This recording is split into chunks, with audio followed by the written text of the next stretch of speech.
this one's a complex deal, an esoteric deal. So we have Marlene Dates. Sandra's doing the clicker. Okay. And yeah, here you go. Hello. She's clicking. Okay, so this is a 2-bedroom, 1-bath mobile home on a 1/4 acre in Silver Springs. So that's the Microphone up here. picture of it. Marlene, hold the mic up. Okay. All right, so on the buying side, we put out some bandit signs in New Smyrna Beach, and we got a call, and this guy owned the mobile home as a vacation property. Can we go back? Okay. Hold it up here. It's on a lake. Well, it's near a lake. It's on a canal that goes out into a lake. It's about 2 properties off of the lake. And it's a really nice area. It's on a 1/4 acre, has a new well and a storage shed, single wide mobile home, 2-1 screen porch, carport, just basic details.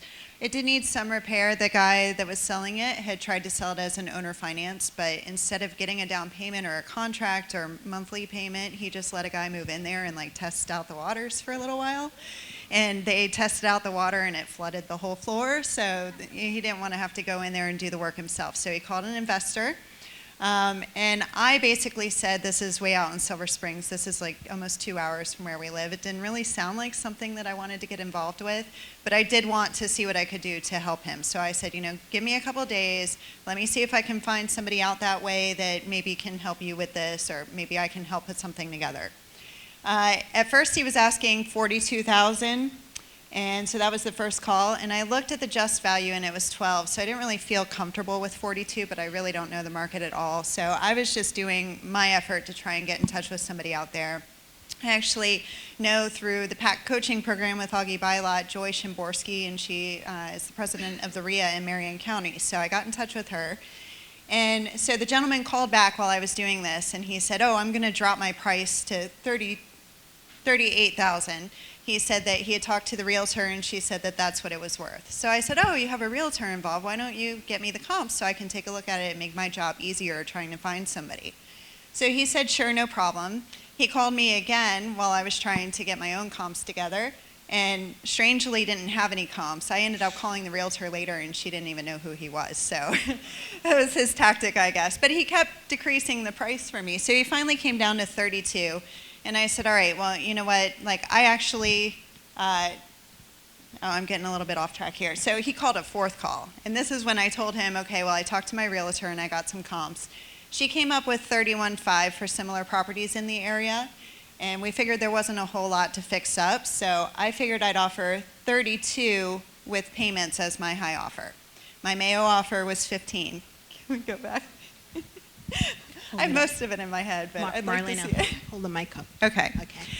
So I told him, and he's come down to 28 at this point. Not one time have I given him any sort of number. I've just said, okay, that sounds good. That's fine. Let me go and do what I can do. And so he was very anxious and kept calling me back and dropping the price. So he got down to 28, but I had already decided and worked up some offers by this point that I would offer 32. So I told him that these are the things that I can do. I can offer you $15,000 in cash right now, and we can close as early as next week if that's what you'd like to do. And he had told me that the reason he was selling is that he had helped finance a friend's daughter's wedding, so he had a home equity loan or a credit line or something like that, and the amount he needed to pay off was $28,000. So I know that that's what he wanted, so I was trying to make sure that I offered him at least that with payments. That was the only way it would work for me. And we were still trying to look for other investors that might be interested, and so I figured we'd work that out over time. So these were the offers. I said, a second offer, I can't give you the full price that you're asking, but I could give you more than the 15. If maybe I could give you like 12,000 now and another chunk down the road. And I said, or I could give you, I was thinking 32, but 28 or whatever, and that's how I expressed it to him, kind of gave him the opportunity to take the higher price if we could do it in payments. And he said, okay, let's do the 28 in payments. So that kind of happened on our last deal too, where they negotiated down after we offered them a higher price. So I don't know if it's just luck or what, but that was good. So we decided to go with that. His payments on the equity line were $250 a month. So we offered him $280 a month in 100 payments, so a little over 8 years. And the contract said 0% interest, but then we were talking about it later, and he was comfortable with that. But I said, we might want to back out a little bit of interest from the purchase price just so the IRS doesn't come around looking for, I don't really understand the whole thing, but imputed interest. I know that's what it was about, so that's why we did that. And she's not an attorney. Thank you. And we decided that each side would pay their own closing costs. And he and his wife are just so happy to have this off their hands. So, they were just like, yeah, whatever you want to do is fine. So she delivered peace of mind. We're running out of time. Okay. So we closed in a land trust. That's a whole other story we won't go into. This is what it looks like on the inside and the canal out back. It's nothing super special. And these are the repairs that needed to be done. A little bit of subfloor rip out and repair. And he actually gave us wood laminate flooring to lay down once it was repaired, so that was nice. So we could get $550 for a rental, and so with Augie Bylot's help structuring the selling deal, we decided to offer it at $350 a month, $44.9 sales price, and 8% interest. And what we ended up finding is a lot of people were really interested, but not a lot of people seemed like very safe bets when we were doing our pre-screening. So we ended up coming up with a trucker gentleman who wanted to move there. He said, when I was pre-screening for the repairs, because we gave him a discount on the down payment, he said that he used to own a mobile home repair business. So I figured he'd be a good bet. He has really bad credit, though, so we agreed that we would do a lease with an option at the end of the year to owner finance it. Okay. And he was fine with that. He's like, oh, yeah, I'll prove myself. I definitely want this place, and I'll try and pay it off faster. So everything seemed to go well over the weeks that I was dealing with him. So we ended up going ahead and having him sign the lease and the option. And once he got in there, he realized it was maybe a little bit more work than he felt comfortable with doing in 2 days before he had to get back on the road and his family was moving in. So I offered to have my contractor friend come out there and do the flooring repair. And he said, well, just get him to rip this stuff out and we'll lay the rest of this stuff once it's repaired. And he offered to pay that in a side note. I was totally willing to pay it, but he offered, and I said, okay. So he's the note holder. I gave him a 0% interest for 6 months because I just put it all on my Lowe's card, and I have 0% interest for 6 months. So I just told him as long as he pays it in the 6th month, he doesn't owe me anything. So you financed yeah, your so own we property. have a promissory note on the side, and it's referenced in the option as well. So if he doesn't uphold the terms of the lease and the promissory note, he doesn't have the right to buy it. So that's kind of the summary of what happened. Our potential profit is $57,000 plus. And there was instant equity built into it of like $16,900, I believe, from the purchase price to what he agreed to on the option price. And we really 10 calls a day sometimes, and very, very interested people. So cross your fingers for us that this guy works out. He will. Okay. Oh, you forgot to tell them how excited he is and yeah, blowing you up on Facebook. He's so excited. He's even wanting to get like a real estate license. He says that I have inspired him. This was something new in the past couple days. But he's been on Facebook almost every day for like weeks just singing my praises and hasn't like linked it to my name to where it shows up on my page, which it's a little bit embarrassing to me to have somebody talking about me on Facebook like that, but at least it's all positive, and he's been just very, very supportive. I did make a mistake in giving him my direct cell phone line, though, so he texts me like all the time. But it's all, he's a nice guy, and he's very grateful, and he calls me Mar. Don't ever call me Mar. That's not my name. Neither me. But he won't stop. So it's been interesting, and we're going to have apparently a very long-term relationship with him if everything goes as planned. So I'm glad it's working out smoothly so far. So no money out of your pocket? No money out of pocket. Closing costs, but up front, like no money down, no interest.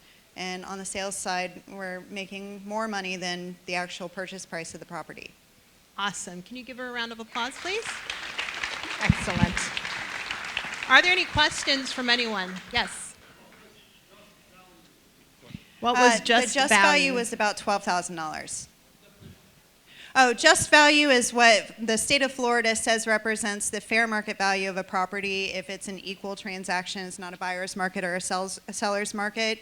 And what it really translates to is what the property appraiser is saying that the property is worth for tax purposes. So by Florida law, it's supposed to match up with fair market value, but it doesn't necessarily do that depending on what's going on in the market. But it's a useful guide to look at, to see, okay, kind of where is this property worth? Yes. The question was if it was a mobile on land, and it is. Yes. Okay. Any other questions? No. Change your mind. Okay, anybody else? Yes. Sure. There's a course for that. Yeah, there's a course. Instead of buying properties just in your name or in an entity, buying it inside of a land trust. So we actually had the sellers transfer it from their name into the land trust. So our names never went on public record, nor did our entity. And it's all private. So nobody can really see what's going on inside the land trust. I mean, there are legal restrictions. You're supposed to report certain things. But it offers privacy and some liability protection as well. Also offers some distance, because I just tell him, I don't know, I'm going to have to talk to the owners and the trustee. So it does provide some distance and makes it a little bit easier to deal with the property and the negotiations and that sort of thing. Who's your mentor? Augie Bylot. Is Augie in the room? Oh, I think he's out of Augie a town. run. I mean, when I spent a lot of time with Marlene going over all the parts of her deal, and if you miss the numbers, I painstakingly wrote everything out in the next newsletter. So if you want to go through that, you may. But I'm so proud of her because she's like, oh, Marlene, I'm new, yada yada. No, she's been going through all the classes and learning and being part of Augie's mentorship program. So when you ask what a trust is, find out who Augie Bylot is and talk to him. Okay, anybody else? Yes. Oh, Denny, our programming director, says there's a course in November for trust. So there you go. Yes.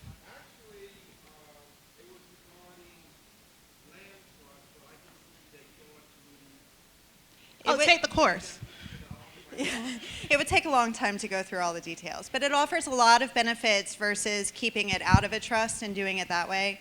So anything you can do outside the trust, you can do inside the trust and more. So it's better. Thank you, guys. Thank you. Please give her a round of applause. There's a